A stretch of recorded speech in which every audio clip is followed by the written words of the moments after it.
I played this dialogue last night, and there was a part in it that I wanted to record but I was too tired. Anyways, that was completely useless information. I don't even need to tell you it. Somewhere in this conversation, we're going to have another circumstance, another situation where the dialogue. I'm gonna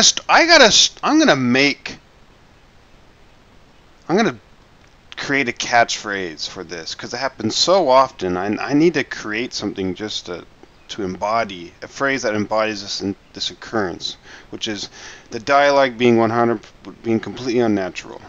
I push an issue with these two old women to the point where they get angry at me. Yet, if I just, for example, say I'm choosing this dialogue here. I push this. If they don't want to talk about this at some point, right? But I keep pushing, and then they get angry. Then I can just switch and start talking about these guys. And I'm like, if I really push these women to anger, they will not want to talk about their cat or this kid. They'll want me to go away, but it doesn't happen, and you'll see. I've been talking to Rio, the little fisher boy. I'll thank you not to mention that little wretch in my presence. Dirty little whelk. Nasty fishy boy. That will do, Mina. I gather you don't have much time for the little boy. That child is a delinquent, Mr. Stobart. Yeah, well, he's only, what, 11, maybe? A knave with one hand on the toss. What is it about Rio that you don't like, Miss Frost? Well, once upon a time, he and Emily... Be quiet this instant, Mina. What can you tell me about Emily? Emily? What business can she be of yours? Okay, look at her get emotional here. Were killed in a typhoon. We, as her only living relatives, took it upon ourselves to raise the child. That's good to know Charity isn't dead. Oh, but she is. Washed overboard in the typhoon. Mr. Stobart wasn't talking about Emily's mother. He was being sarcastic. Okay, let's see if I keep pushing Emily. Let's see if they get more emotional. What else can you tell me about Emily? How dare you pry into our family? Okay, she's getting emotional. I refuse to answer any more of your impertinent questions. Yet she'll answer a question about her cat. Is that your cat? Yes, it is. That's Ruddles. Do you like cats, Mr. Stobart? No! Now, I just barely learned something. These options right here, depending on what you choose, they open up optional dialogue sequences. So obviously if you react negatively, they will probably not want to say anything more to you about them. But if you react positively, then they might. For example, in this conversation, when I was talking about the pirate catch, she asked if I like history. If I reacted positively, then she would go on to explain to me more about this pirate or privateer Ketch's history. If I answer negatively, then she won't. And so, since I want to know more, I'm going to say positive. But then I just feel completely used here. I love them. They're so cute with their claws and their little puckered butts. Aren't they, though? Don't encourage him, Mina. Oh man, I guess in this case I don't get an option. But I want to illustrate, she was like, I will not answer any of your more important questions.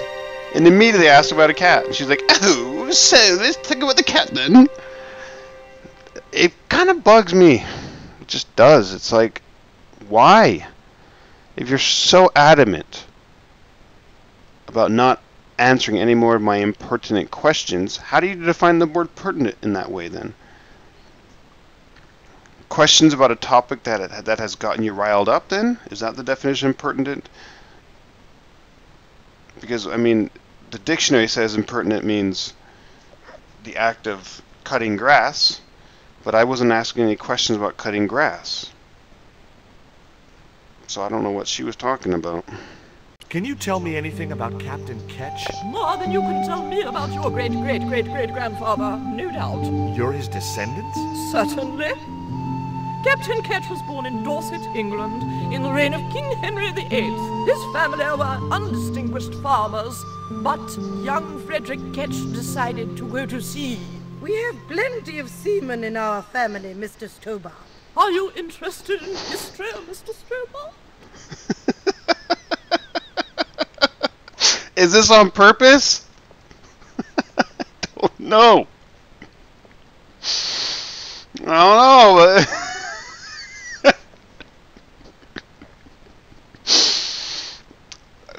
Sometimes this game confuses me. Because they say a comment like that, and it's like, there's no way this is a... If this game was a movie, it'd be about PG to PG-13, but a comment, well, I guess, yeah, you could say that. A seaman comment like that would be acceptable in a PG-13 movie, but man... Oh, man.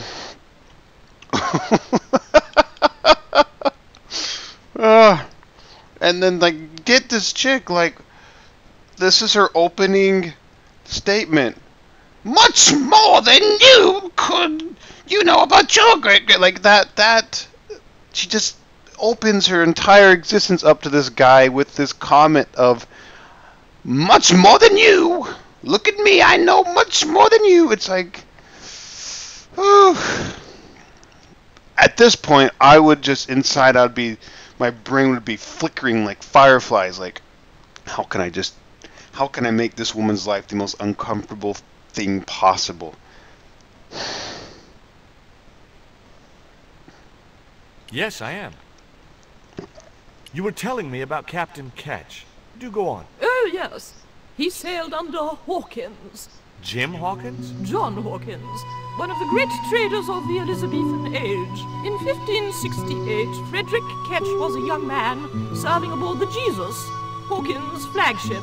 They sailed from England to Africa and across the wide Atlantic to these islands. Ketch was never to see the shores of England again. How come Ketch never made it home? Because the Spaniards sank the Jesus in an act of treachery. You said Hawkins' fleet traded between Africa and the Indies. What was it they were trading? Black men with no shirts. You have to understand, What? Mr. Stobart, that this was the 16th century. But that doesn't alter the fact that Hawkins and Ketch were slavers and pirates. Would it surprise you to learn that Hawkins was also a devoutly religious man? He transported slaves in a ship named after Jesus Christ. In my book, that makes him a hypocrite. Jeez. This is heavy. This conversation just got mad heavy. People are just like throwing out stuff at each other. First off, the big lady on the left, she says black men, and then she includes with no shirts, as if that was not, as if, because it seems like that is just turns her on. And then the skinny lady on the right immediately instantly knows this is something awkward and weird, and so tries to justify it by saying, this was the 16th century. And then the character here, Joe Stobart, just bam, doesn't matter. He's a hypocrite. Like, this conversation is insane. We have three people on like completely different pages. Like, how the hell can you see, this shows how difficult it must be to navigate a conversation, even in real life. It's like you have three people. One person's horny, the other person's self-conscious, and the other person is just offended. And then bam, they're trying to somehow convivere together. Like, how do you exist with such a diverse... It's like the only way is just to dumb down your morals or dumb down your intellect or just not care or just pretend to not care so that you can function together. It's insane. What happened to Ketch?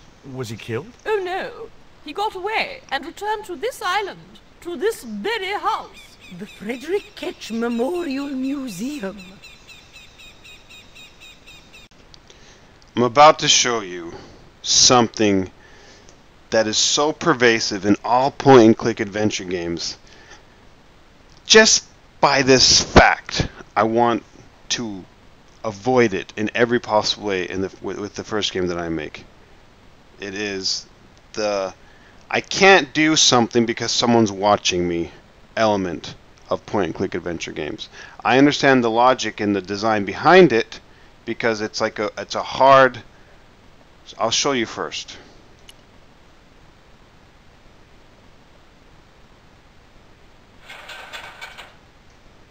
The ladder extended easily. You there? What are you doing? Pardon me, ladies. I was just going to climb your ladder. I'm helping Bronson. Oh, you're not like him, are you? He's very polite, isn't he, Frost? And he has dimples when he smiles. Okay, aside from the fact that was the most inappropriate comment, because I just barely had a conversation with these ladies and I was polite, except for the part where I called this person, not even the person related to them, a hypocrite. But I was just, I dealt with that in the most polite way while this lady on the right was horrible. Yet, anyways, the thing is, it bugs me. I can't climb this ladder because these two old ladies are looking at me. What are they going to do if I just climbed it anyways? Say I'm just there. I'm really there.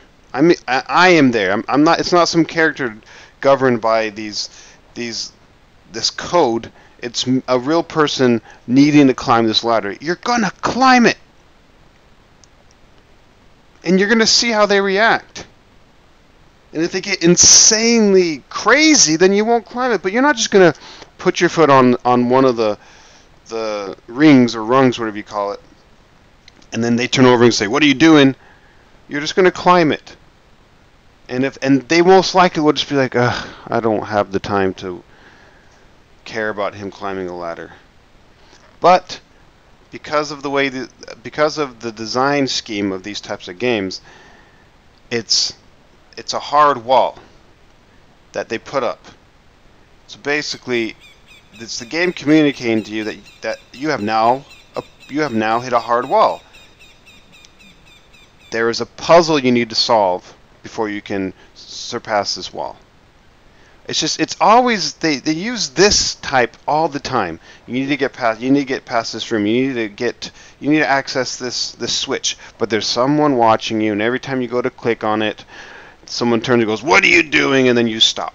It's just so pervasive. I just want it to go away. I want something else in its place. I don't care what it is. I would rather just have the ground open up. This machine pops up out of nowhere, completely out of context, out of the situation, out of the environment, and zaps me. Physically just zaps me. I'm like, oh shit! I didn't realize that technology advanced this much. Well, I got to figure out first. I got to understand this technology so that I can control it and stop this machine or reprogram it so it attacks everyone else. Like, I would rather have that than just two old ladies looking at me saying, "Hey, don't climb the ladder. Our stairs are so terrifying that we know you'll never try to do this again." It just doesn't get me anymore. It doesn't make me scared to climb this ladder. If I was George Stobart, I would just walk over to those two ladies and say, "Hey, deal with it. I'm climbing the ladder."